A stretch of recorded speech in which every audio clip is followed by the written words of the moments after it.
What's going on, everyone, and welcome to the first episode of Sunday Reading Reflections with Franzen. So it is fitting that the reading this past weekend from Sunday's Gospel was the one that keeps me grounded in my Catholic faith. Simon Peter replied, "You are the Christ, the Son of the living God." And Jesus answered him, "Blessed are you, Simon, for flesh and blood has not revealed this to you, but my Father who is in heaven. And I tell you, you are Peter, and on this rock I will build my church, and the gates of hell shall not prevail against it. I will give you the keys to the kingdom of heaven, and whatever you bind on earth shall be bound in heaven, and whatever you loose on earth shall be loosed in heaven." Then he strictly charged the disciples to tell no one that he was the Christ.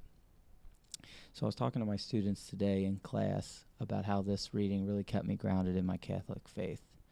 There was a brief time period where I was going through college and I wasn't going to church regularly, and I began to question my faith, which I believe questioning everything is good because questions lead to answers. And my question at the time was, is all of this really true? Is all of this worth it? Is Jesus really who he says he is?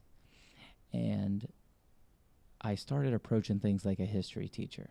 As a history teacher, I look at the history of things and find sources and look at their authenticity and how much truth and reliability they have.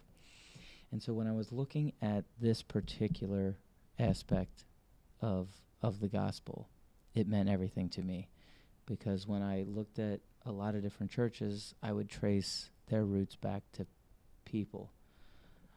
But in our faith, we trace our roots back to this particular moment with Christ, and Christ giving the authority of the first popedom, if you will, the first pope becoming Peter.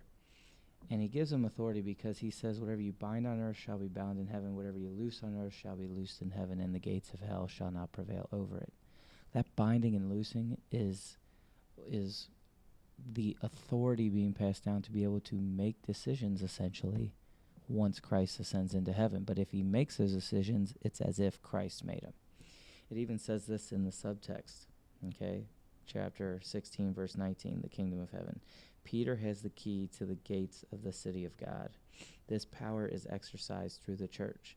Binding and loosing are rabbinic terms referring to the excommunication, then later forbidding or allowing something. So what does this mean? This means that not only can Peter admit to the kingdom, he also has the power to make authoritative decisions in matters of faith or morals, which is important because Jesus spoke about a lot of things, but he didn't speak about everything. There's some things that we have to try to discern to the best of our ability what Jesus may have said on modern issues as they arise.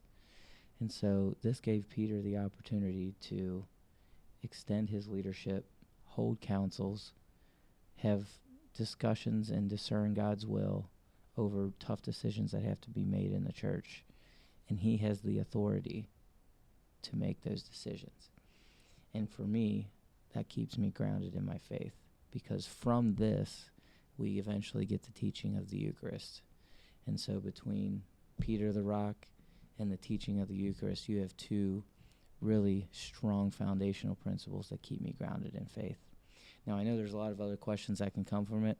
Feel free to ask questions in the comments, but I just wanted to share some reflection with you about this very, very, very important reading from Matthew from yesterday's gospel. Thank you all. God bless.